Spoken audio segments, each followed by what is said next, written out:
এবারের নির্বাচন হবে দেশের ইতিহাসের সবচেয়ে ঝুঁকিপূর্ণ। মন্তব্য ইসি আনোয়ারুলের। কর্মকর্তাদের পেশাদারিত্ব নিরপেক্ষ হয়ে কাজ করার নির্দেশ সিএসের। ঘোষিত সময় নির্বাচনের বিকল্প নেই, না হলে ক্ষতিগ্রস্ত হবে জাতি। বাড়বে ফ্যাসিবাদ ফিরে আসার সম্ভাবনা, বললেন মির্জা ফখরুল।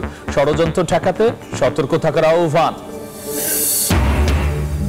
ডাকসুতে অর্ধেক ভোটার নারী হলেও প্রার্থী খুবই কম।